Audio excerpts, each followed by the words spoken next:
These are all the best and the worst books I've read this year so far. So it is time for the mid-year book freakout tag.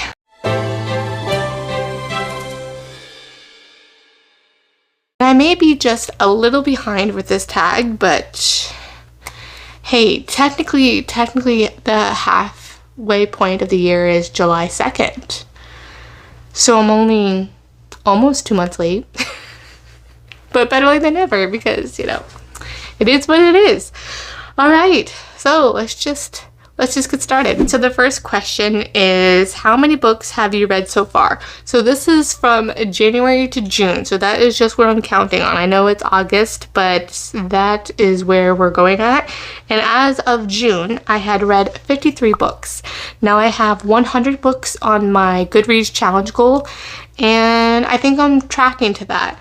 I think my stretch goal that I don't really talk about is just I would like to do 10 books every month, so 120 would be the great stretch goal, but really my goal is really just to really enjoy the books I'm reading and not to get in so many slumps, and for being a crazy year, that's always a good thing, I think, is to at least be really enjoying the books that I'm reading. All right, second is, how many 5-star reads have you had? I've had 17 total, and 8 were fantasy romance, 5 were contemporary dark romance, and 4 historical romance. So usually historical romance leads the way, but I think, sadly, I think I had a little bit of a slump, ironically, during my Ever After-a-thon, which is a historical romance readathon in May. So it actually put me in a bit of a slump. So it kind of lost my drive there during that. Okay, slight intermission. Intermission. Getting ready for the kids. Okay. Alright, so where do we leave off? Alright. So we did 5 stars. Okay, best sequel you've read in 2025. So I'm gonna have to say A Light and a Flame by Jennifer L. Trout. This is part of the Flesh and Fire series, which is like the prequel series to From Blood and Ash. Oh my gosh. So this is number 2. So much angst. The yearning between both. Oh my gosh, the FMC with the hero and vice versa. Oh my gosh. It was good. It was good. Really enjoyed it. So good. So good. So this one is really like the Death of the Maiden retelling, with she is the maiden, or the original maiden, as you learn from Blood and Ash, and he is the god of death or whatever like that. So definitely Hades Persephone vibes. So good. I don't care what anybody says about this series and From Blood and Ash series. So good, in my humble opinion. And I can't wait to be able to finish this whole series. There's too many books to read, and there's too many series to continue. Oh my gosh, I just love this one so much. So good. 5 stars if you can't tell. Alright, new release you haven't read yet. So many. I'm always behind with, I feel like, everything. But one that I really want to read because it's just nostalgia to the max. But this is Sunrise on the Reaping by Susanna Collins. I need to read Songbird of Ballads, Songbirds and Snakes, because the movie's out and I want to read that before I watch the movie. However, I want to read that before I start this. I really don't want to read that because that's in Snow's point of view, and I don't want to be inside his head. I just don't. But I know that there's like a lot of good stuff to read, so I don't know. I may end up just watching the movie, but I don't know. I really think I might get a lot of context because I love the Hunger Games trilogy. I've so long waited to read the series. It's been like, what, 15 years? Oh my gosh. So yeah, I'm so excited. So this is with Hamish. This is like the 50th Quarter Quell, I think is what he was in, from what I remember, because you do get a little bit of that in the original trilogy, a little bit of background on this, but I need to get caught up. Oh my, this was in March, guys, and I still haven't read it, so, you know. Oh my gosh, I just need to clone myself so I can read these. Here's CD clone. It's never any problem. Alright, the next one is most anticipated release for the second half of 2025. So this one has to be The Gilded Heiress by Joanna Shoup for historical romance. I know, obviously, traditional publishing and historical romance, we're not really talking. We're not talking to each other right now because, you know, apparently no one, you know, historical romance is part of the cool kids right now. So, I know. Which, I don't know, it's such a very... it makes me angry. But at the same time, for so long we've needed fantasy romance or romantasy to be in the light because it's always traditionally been gotten under young adult, as we know. But yeah, I'm excited for romantasy being, you know, all the books for that. But I'm really mad that historical romance is not getting its due diligence. And I know it's a trend. Things go around. What comes around goes around, comes around, whatever that term, whatever that phrase is. But anyway, this one is an Anastasia retelling, and that's why I'm really excited about it. And it's Joanna Shoup. She's more of a modern historical romance author, and she does a lot of more into the Gilded Age. Read her, but she's really good. Oh my gosh, I just love. I need to read more of hers. I've read one of her series before. It was so good. Highly recommend. And I'm excited for this because I love an Anastasia retelling as well. So I'm excited. Really excited for that one. And the other one is The Primal Blood and Bone, the sixth and final of the From Blood and Ash series. Now, this is actually, it feels like it's kind of like the, oh gosh, the Zodiac Academy, we know when it's kind of dragging on a little long. It feels like that.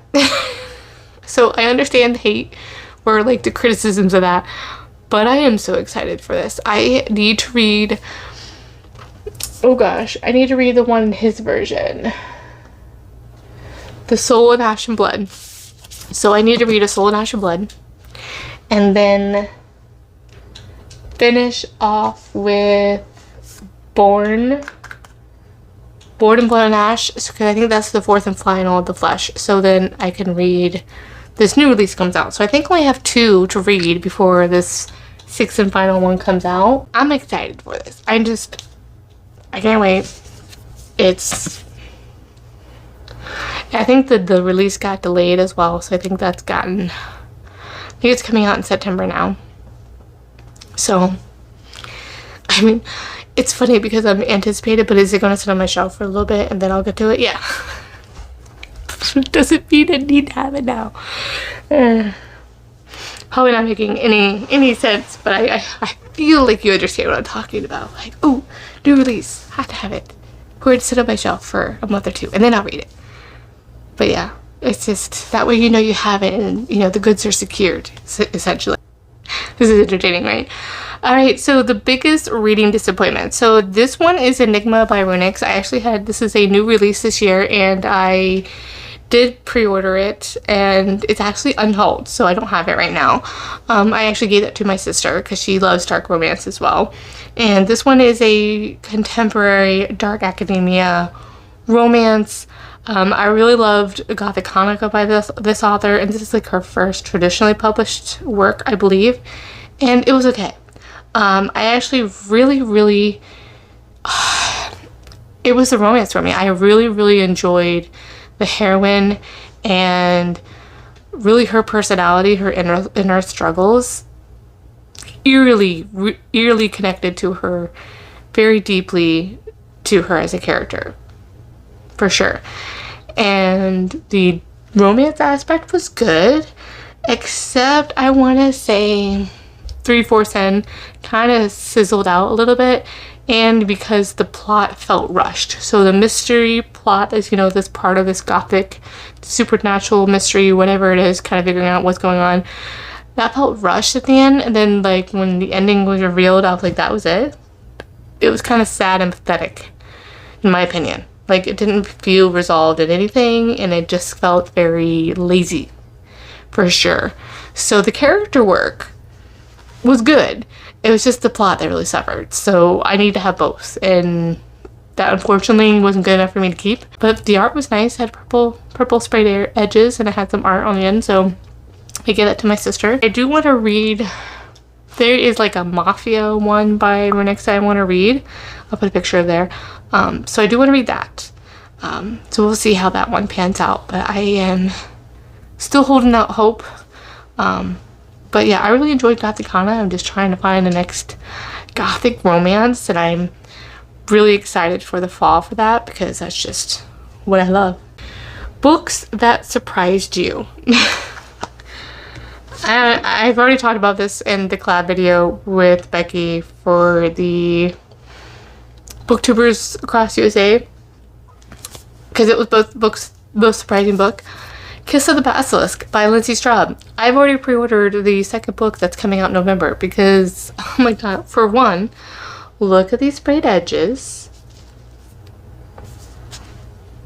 And then I heard so much about this, about being so kind of wild and just, I don't know, I really enjoyed it. So this is definitely not for everyone.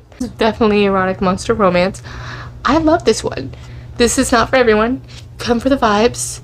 It's dark, and it's definitely, it's not just pure schmexy times, but it is, that's how the relationship develops, and it's definitely when I say a monster romance as well. There is a bit of a love triangle, however, I don't think it's going to stay a triangle for long in my theory that I have, so I'm anticipating on what book 2 is going to be. But yeah, so good. It's really good. So am I even explaining this one? I am not. So basically the sum of this is, it's kind of like The Bachelor. There is a prince, and the same year that he was born, the women who were born on the same day as him are trained at a certain point in time in their lives when they turn like 20 or 21 to be for certain skill sets by the basilisks in the sensual department, trained by them to be picked by the prince to become the queen, next queen. And yeah, it was good. It was good. And so it works by like everyone process of elimination and things like that. So you can kind of see where the love triangle is starting to form, and it was good. It was just, there's violent stuff in here, and it was good. It was good. It was really good. Now the basilisks are not fully in their basilisk form, so they're like humans. They look like humans for the most part. So, but it was fun, interesting, and a wild time, and I recommend it. And I can't wait. I can't wait for book 2. New favorite author. I haven't read all the books this year by this author. I think I first started reading Gothicana by Carrie Lake. So it's going to be Carrie Lake. I think, obviously, I talked about her earlier this year, very early in the winter, like in February, a lot.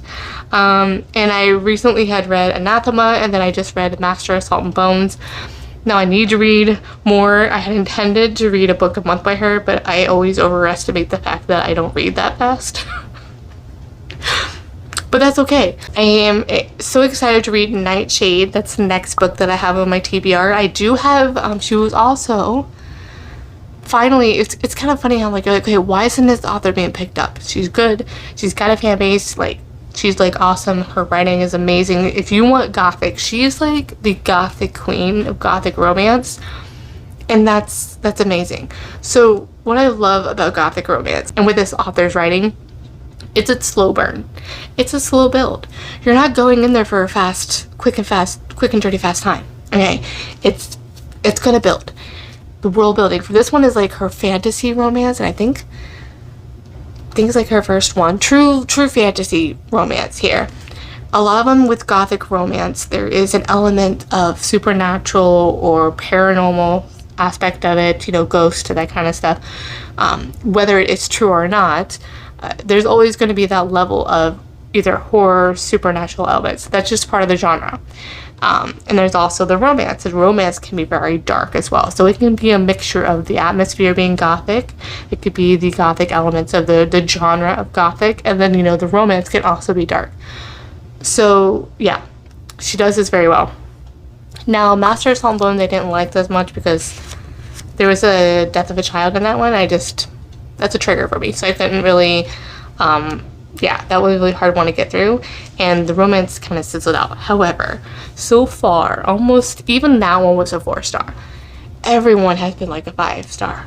God, not to Kate, it has to be like a 6-star read for me, and thank goodness because of April that I was able to find this author. So definitely love this author, and I'm anticipating, well, my thoughts are everywhere today. So this one is actually being picked up traditionally. So it's getting traditionally picked up. I had the traditionally published version on pre-order.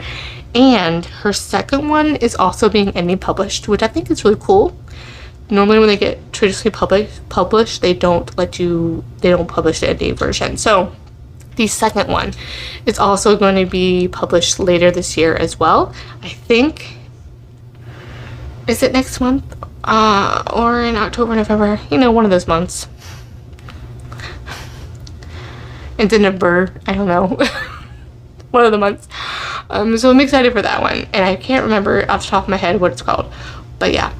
So I have that one I want to continue on, but then I also just want to continue on with her backlist. So that's going to do my best to do that. But her writing is just so good. So good. And I'm gonna break my rule because I've been trying to do one every time, but to be honest, I think Pam Godwin would also be on this list because I read the Hills of the Shivers and Shadows series or whatever. Oh my gosh, so good. So I'm also making my way through her backlist, and I think Pam Godwin, you know, Sierra Ruin is the 6-star read. It's her dark historical romance one, pirate romance. She's another author that I am just in awe of with the writing. So Pam Godwin and Carrie Lake, this is so good right now. Just love them. So the next one, a book that made you cry. We're gonna skip that one. If you're forcing me to pick it, it's probably going to be Master of Salt and Bones because it made me cry at a point that I don't want to cry on. The trigger warning. So yeah, I normally don't cry in books. I don't think I really cried in that one, but it was a trigger. So I don't know. I don't generally read books that make me cry, and because I don't want to. I'm trying to escape reality, not live in it. You know. We're getting really deep here. Alright, new book boyfriend. Now, I hate this question. Because I just do. But it's breaking my rule because it wasn't between January and June, but I'm going to break it anyway, and it's going to be... I'm just recently read this one, so I'm just going to bring it in. Yes, did I reread this in August? Yeah, so I'm going to break my rule. It is the Crossfire series. So Gideon from the Crossfire, I don't know. I love me a traumatic hero. He's possessive and obsessive, but yet toxic, and both of them are toxic, and just adore and just obsessed with her. But therapy and seeking therapy and mental health and truly like growing as a couple and really working on each other and together and addressing the issues so they could be a stronger foundation, so they could be through everything, because they do go through like the public eye in some sort of way. But man, yeah, he's a gorgeous man. Everyone desires him, but he just loves and adores her, and that is just amazing. So they're both like wonderful in their own separate ways, but yeah, they're just, you know, all for each other. So this one, because I love me a possessive obsessive hero. I love the trauma. I just love a traumatized hero. I don't know what it is. Don't know what it is. I just love that. So good. Alright, next I have book that made you happy. Okay, I don't care. I don't care how basic this is, but I'm going to say Onyx Torn by Rebecca Yarros because the reason why it made me so happy was just because of the joy, the collective joy that we all had of the release and the excitement of people. This came out in freaking January and it was below zero weather. Heck, my husband even made the way to the store for me to try to get a copy. Wait for my copy to come in the mail because I was trying to see if you could get the Target special edition. But you know what? I'm kind of glad he didn't because I went there later when they said there wasn't, you know, it's all the manufactured, you know, marketing gimmick that happened. And I actually looked at the copies that was there and I was like, this is what I was kind of like, really? This was like such a gimmick. And I'm glad because actually this copy was actually better because it has only one dragon on that one edition and the art was kind of sad. So, but still, the collective excitement that we all had, it was just so much fun. And I don't know, I just love that. I don't think we've had that general excitement since like the dystopian era of like, you know, Divergent and Hunger Games, since that kind of era. And then also, of course, Harry Potter and all those excitements like we hadn't had in like book publishing since then. And it's just an awesome thing. And I am always going to cheer for that. That makes me happy.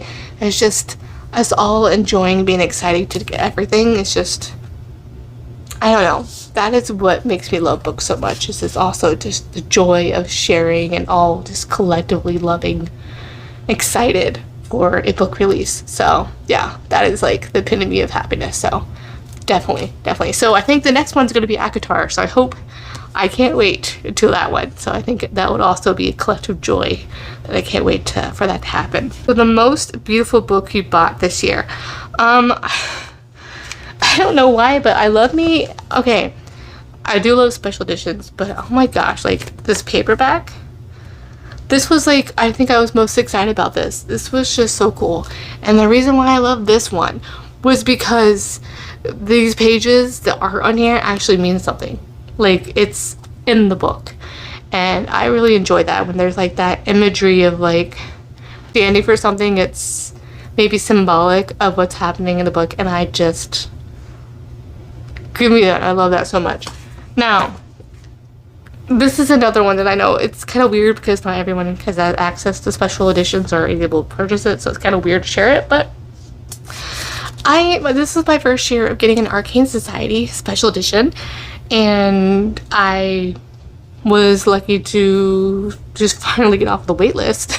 I think it's been on a year on the wait list, so it's not the book, I haven't read these books, but it's not the book I wanted to, but I'm really excited and I'm glad that I do because they are doing the Everflame series, the Pango series, and I am excited for that because I love that series.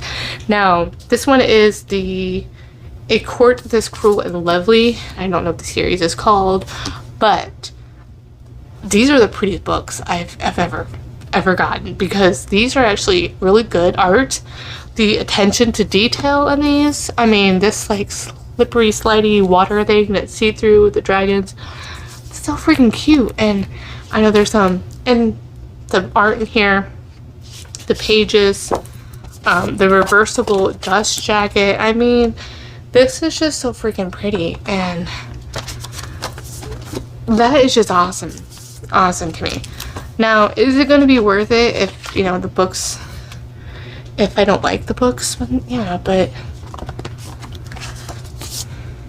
I know a lot of people resell these for hundreds of dollars, so I wouldn't, you know, if I don't like it, I'm just going to resell it for the price that I paid for it, plus shipping. But, you know, if I don't like it, I don't like it. But I mean, like, this would be a nice Christmas gift to give to my sisters. One of my sisters, they wanted to as well if they don't like it.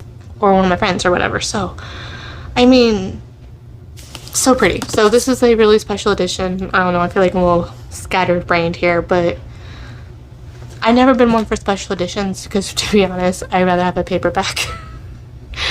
But I like my special editions because I want to read this because I want to interact with it.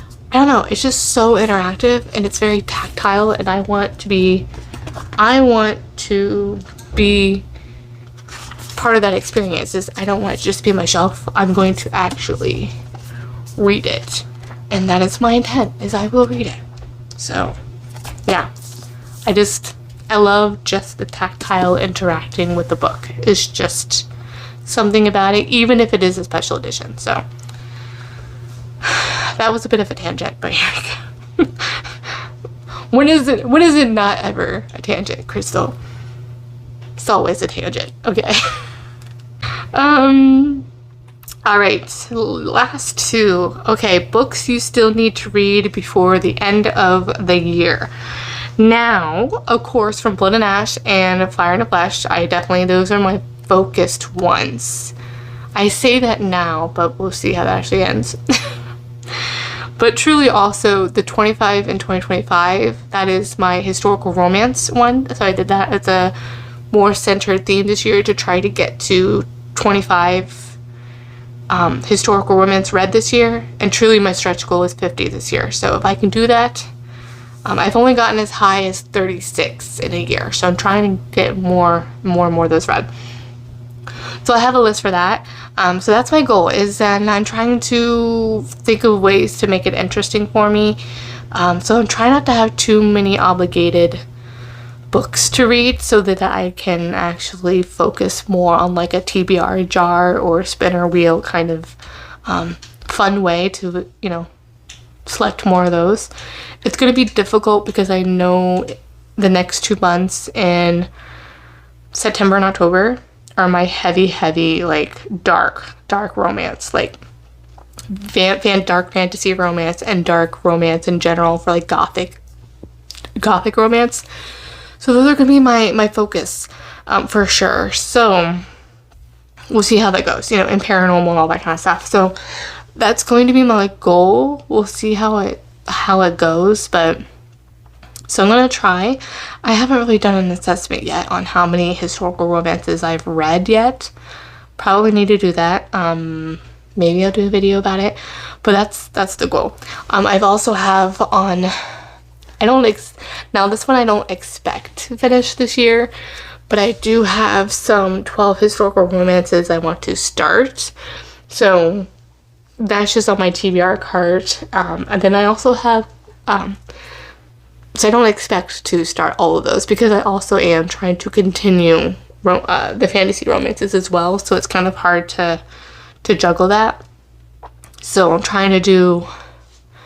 This is what's really interesting about my goals is I'm trying to do a start of fantasy romance, my book clubs, whenever that is, an arc. And then I'm trying to do a fantasy romance, continue a fantasy romance, historical romance, continue a historical romance. So that's already like 4 to 8 already there. But then I still want to mood read with dark contemporary romance and just romances in general, gothic romance. So it's kind of like a lot going in my head. Like, ooh, I want to read that. And I want variety. So you might find in my TBRs that I'm going to have a lot of options, so probably 12 selections. And it's really hard because I feel obligated to still read those and carry those over to the next month, but I don't know, there's just so many books to read that I want to read really, really bad. I just wish I read faster. But yeah, those are the goals that I have for the rest of the year. That's really that's it. And then I do want to read, I have like 5 like high fantasy, that's just not, fantasy bro romance that's not have any romance in it. But the one that I definitely want to read and I am going to make priority this year is like Empire the Vampire by Jack Kristoff. So that J. Kristoff. So that is one I want to read for sure. At least I think the 3rd and final book is coming out this year, so I might try to binge that. So maybe read one next month and kind of continue on through November, but we'll see how that goes. So that's my goal, at least, is to kind of branch out in that way. And it's vampires, so it still kind of fits the whole fall vibes with Halloween happening as well. So those are all really the goals that I have. So it's like continue. It's like, and then new releases as well. So like I still want to read new releases that are coming out that I'm excited about too. So there's there's just a lot, and I wish if I could read 12 books a month, then I would feel a little bit more accomplished. But normally I'm lucky if I can get to more than 8. So that's usually why. And I used to be able to read like 10, 11. So it's just times have changed, I guess, with the busy schedule and kids being active in soccer and sports and school starting up. And it's been like that all year, guys, all year. So feels like they're at that age where it's just not gonna slow down until, for a while. So, a very long tangent. Let's end it with the final question. Usually everyone answered this is like the very first question, but I'm gonna answer it the final one because I want to end on a high note, and that is top book of the year so far. And that has to be My Darling Duke by Stacey Reed. And this is all thanks to Tara from Tara Talks Books, because she got me onto Stacey Reed. Now I know everyone talks about Stacey Reed a lot in like the historical romance space, but she really convinced me, like, no, you need to pick it up. Trust me, you need to read her. Oh my gosh. So this is what I love about historical romance. This kind of writing is there's just something about her writing. She even wrote a like boss employee romance, historical romance, and I devoured that one. So there's just something about her writing that just draws you in, that makes you believe in these characters and their connection, and you're just invested. You're invested. You believe the romance. Oh my gosh, you're just the yearning. It's just really good, and I just don't know why I keep holding myself off on continuing. So I do need to continue on. I loved her so much that I had to pick some books from her from thrift books because I just had to continue, and I hope that she does continue writing, because I don't know what I'm gonna do when I do finish reading her backlist. Probably just reread, but I want more. So that makes me worried and anxious because I want to read more. So I've only read 2. I know I have several more to catch up on, but I've also read a novella by her as well. But I am excited, and I just can't wait to read the next one. And this one is a Beauty and the Beast retelling, and it was so good. So she actually says a fib. She's desperate to kind of get people off her back about, being married, getting married or whatever. And she says, well, I'm already engaged to be married. And so she chooses this recluse duke that no one really has heard of. He's kind of dropped off the face of the earth. He's not really involved in society. Some people talk about him offhanded. So she decides, I'm going to say that I'm engaged to him because, what's going to happen?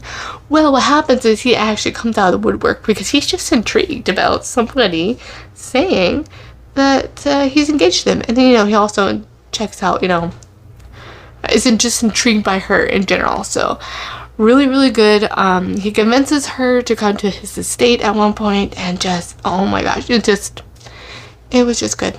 And yeah, it's been since the beginning of the year that I read this, so I can't remember exactly, but this one was a 6-star, and I just remember just devouring this. And the Beauty of the Beast vibe, I love it because he is a scarred hero, and I love it. There is like a rescue or like taking care of scene in here, and oh my gosh, it was good. That was good. And the traveling together too, the journey, the road trip thing, I will eat that up every time. So good. Really enjoyed this one, and I am looking forward to continuing in the series. So definitely a top read of the year. Those are all the questions. So let me know down below what has been your top read of the year. It doesn't have to be from January to June, but what has been your top read of the year, or your most surprising read of the year? Go down in the comments. I want to know. If you don't want to comment that but want to let me know that you made it through all the way through the video, go ahead and comment a purple heart emoji for My Darling Duke. As always, I will have my links down below in the description box, my Instagram, my Goodreads, and my Amazon wishlist. And with that, I will see you guys in the next one. Bye.